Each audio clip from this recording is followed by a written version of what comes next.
பக்தர்களுக்காக பச்சை பட்னி விரதம் இருக்கும் சமயபுரம் மாரியம்மனை பத்தி கேள்விப்பட்டிருக்கீங்களா? பொதுவா பக்தர்கள் தான் அவங்க வேண்டது நிறைவேறணும்னு கடவுள்கிட்ட வேண்டுதல் வைத்து விரதம் இருக்கிறது வழக்கம். ஆனா கடவுளே தன்னோட பக்தர்களுக்காக ஒரு நாள் 2 நாள் இல்ல, கிட்டத்தட்ட 28 நாள் விரதம் இருக்கும். இந்த சமயபுரம் மாரியம்மன் எங்க இருக்காங்கன்னா, திருச்சியில இருந்து சுமார் 15 கிலோமீட்டர் தூரத்துல சமயபுரம்ன்ற ஊர்ல இருக்க சமயபுரம் மாரியம்மன் கோவில் தான். இந்த கோவிலுக்கு கண்ணனூர், விக்ரமபுரம், மகாகாலிபுரம், கண்ணபுரம்னு பல பெயர்கள் இருக்கு. ஆனா சமயபுரம்ன்ற பேர் தான் ரொம்பவே பிரபலமானது.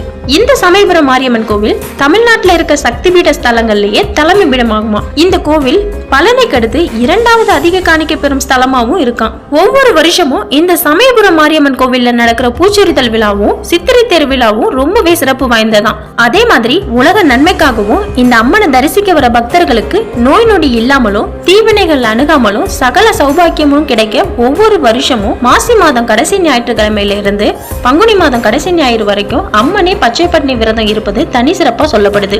சமயபுரம் மாரியம்மன் பச்சை பட்னி விரதம் இருக்கிறப்ப மாரியம்மனுக்கு 28 நாளும் தலிகையும் நெய்வேத்தியங்களும் படைக்கப்படாதான். அதுக்கு பதிலா இளநீர், நீர்மோர், பானகம், கரும்பு சாறு, துள்ளு மாவு இதெல்லாம் தான் அம்மனுக்கு படைப்பாங்களாம். உலக மக்களோட நன்மைக்காக கடுமையா பச்சை பட்னி விரதம் இருக்கும் சமயபுரத்தால குளிர்விக்க எல்லா வண்ண மலர்களாலையும் வாசனை மலர்களாலையும் அம்மனுக்கு அபிஷேகம் பண்ணுவாங்களாம். இததான் பூச்சொரிதல் விழாவா சொல்லப்படுது. அம்மன் விரதத்தை தொடங்குற அன்னைக்குதான் சமயபுரம் மாரியம்மன் கோவில்ல சித்திரை திருவிழாக்கான பூச்சொரிதல் விழா தொடங்குமா. உலக மக்கள் நன்மைக்காக பச்சை பட்னி விரதம் இருக்கும் சமயபுரத்தால குளிர்விக்க லட்சக்கணக்கான பக்தர்கள் வண்ண மலர்களையும் வாசனை மலர்களையும் தலையில சுமந்தும் வாகனத்திலையும் கொண்டு வருவாங்களாம். அதை வச்சு அம்மனுக்கு அபிஷேகம் பூச்சொரிதல் விழாவை தொடங்குவாங்களாம். 28வது நாள் கொடியேற்றத்துடன் தொடங்கி அதிலிருந்து 10வது நாள் சித்திரை தேரோட்ட விழா நடக்குமா. இந்த சமயபுரம் மாரியம்மன் ஏன் பச்சை பட்னி விரதம் இருக்காங்கன்னா அதுக்கான ஒரு புராண வரலாறும் இருக்கு. தேவர்களுக்கு தொல்லை கொடுத்த மகிஷாசுரனை ஆதிபராசக்தி புரட்டாசி மாதம் 9 நாள் தவம் இருந்து வதம் செஞ்சிருக்காங்க. மகிஷாசுரனை வதம் செஞ்ச பாவம் நீங்கவும் ஆதிபராசக்தியோட கோபம் தனியவும் சோழவள நாட்டுல காவிரி வடகரையில வேம்பு காட்டுல கருமாரின்ற பேரோட இருந்திருக்காங்க. அதுக்கப்புறம் சிவப்பு நிறம் கொண்ட மஞ்சள் ஆடையை உடுத்தி உடல் முழுவதும் வாசனை மலர்களை மலை போல குவித்து உண்ணநம்பு இருந்திருக்காங்க. பல ஆண்டு காலம் தவம் செஞ்சிருக்காங்க. அதோட பயனா சாந்த சொரூபிணியாகவும் சர்வரட்சிகையாகவும் மாரியம்மன்ற பேர்ல பக்தர்களுக்கு காட்சி அளிச்சிருக்காங்க. இந்த புராண அடிப்படையில தான் சமயபுரம் மாரியம்மன் கோவில்ல ஒவ்வொரு வருஷமும் மாசி மாதம் கடைசி ஞாயிற்றுக்கிழமையில இருந்து பங்குனி மாதம் கடைசி ஞாயிறு வரைக்கும் அம்மன் பச்சை பட்னி விரதம் இருந்து உலக மக்களை காத்து வருவதா சொல்லப்படுது. இந்த சமயபுரம் மாரியம்மன் மஞ்சள் உடை அணிந்து பச்சை பட்னி விரதம் இருக்கிறப்ப திருச்சியில இருந்தும் அதை சுத்தி உள்ள பல மாவட்டங்கள்ல இருந்தும் லட்சக்கணக்கான பக்தர்கள் விரதம் இருந்து சமயபுரத்துக்கு பாத யாத்திரையாகவும் வந்து இந்த அம்மனை தரிசிச்சுட்டு அவங்களோட வேண்டுதலை நிறைவேற்றி வழிபட்டுட்டு போவாங்களாம்.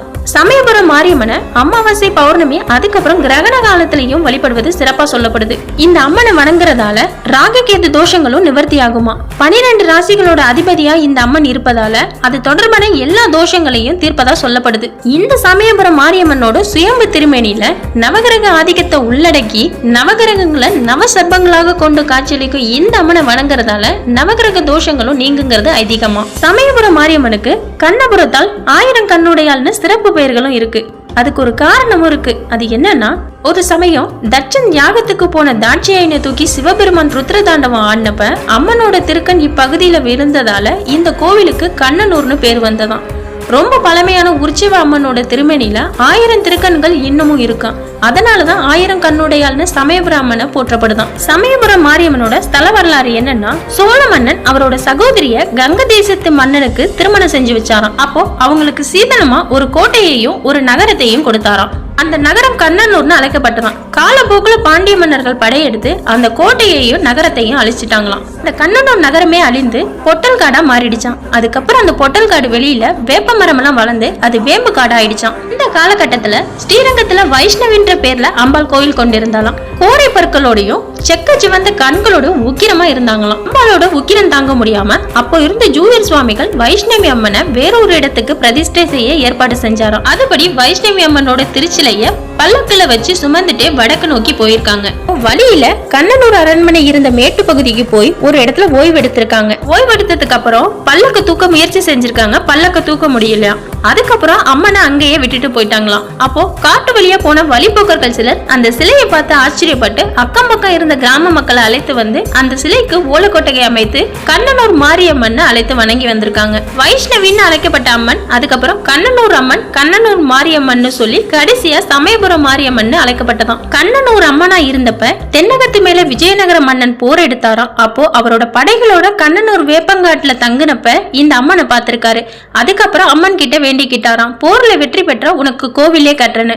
அது மாதிரியே போர்ல வெற்றி பெற்று இந்த அம்மனுக்கு கோவிலும் கட்டினாராம். அம்மனை பிரதிஷ்டை செஞ்சுட்டு பரிவார தெய்வங்களா விநாயகரையும் கருப்பண்ணரையும் பிரதிஷ்டை செஞ்சு வணங்கினாராம். உரிய காலத்துல கேக்கும் வரம் தந்து காப்பவில் என்பதால சமயபுரத்தால் என்பது இந்த அம்மனோட அடைமொழியாம். இன்னைக்கு இருக்க சமயபுரம் மாரியம்மன் கோவில் கிபி 1804 விஜயநகர சொக்கநாத மன்னரால கட்டப்பட்டதாம். பக்தர்களோட முயற்சியால 1984 சமயபுரம் மாரியம்மன் கோவில் தனி நிர்வாகத்துக்கு மாறிச்சாம். இந்த சமயபுரத்து மாரியம்மன் ஸ்ரீரங்கநாதரோட தங்கையாம். அண்ணன் ஸ்ரீரங்கநாதரை போலவே சுதையினாலான சுயம்பு வடிவமா பக்தர்களுக்கு காட்சி அளிக்கிறாராம். இந்த சமயபுரம் மாரியம்மன் மிகப்பெரிய சுயம்பு திருவுருவமாக விக்கிர சிம்மாசனத்துல 1000 கோடி சூரிய பிரகாசத்தோட தங்க திருமுடியோட குங்கும நிற மேனியில நெற்றியில் வைரப்பட்டை ஒளி வீச வைர கம்மல்களும் வைர முக்குத்தியும் சூரிய சந்திரனை போல ஜொலித்து காட்சி அளிக்கிறாராம். பொதுவா அம்மன் எல்லாருமே வலது கால் மடித்து இடது கால் தொங்க விட்டு அமர்ந்திருப்பாங்க. ஆனா இந்த சமயபுரத்தால் இடது காலம் மடித்து வலது கால தொங்க விட்டு அமர்ந்திருப்பாளாம். இந்த சமயபுரம் மாரியம்மன் கோவில்ல ஒரே சன்னதியில 3 விநாயகர்கள் இருக்காங்களாம்.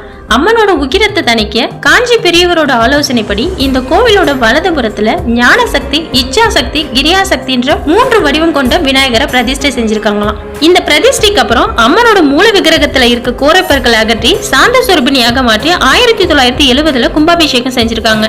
அதுக்கப்புறம் கிருபானந்த வாரியார் மூலம் நன்கொடை பெற்று இந்த கோவிலுக்கு ஒரு முறை குடமுழுக்கும் நடத்திருக்காங்க. இந்த கோவிலோட விமானம் தங்க தகடுகளால ஆனதாம். சமயபுரத்தால 3 வருஷத்துக்கு ஒரு முறை பாலாலயம் செஞ்சு அதுக்கப்புறம் கோவிலையே மீண்டும் வச்சிருவாங்களாம். இந்த சமயபுரம் மாரியம்மனோட விக்கிரகம் மூலிகையால ஆனதாம். அதனால அந்த அம்மனுக்கு அபிஷேகம் செய்ய மாட்டாங்களாம். அபிஷேகம் செஞ்சா அம்மனோட விக்கிரகத்துக்கு சேதாரம் ஏற்படும்னு செய்ய மாட்டாங்களாம். ஆனா அங்க இருக்கிற உற்சவர் அம்மனுக்கு மட்டுமே அபிஷேகம் செய்வாங்களாம்.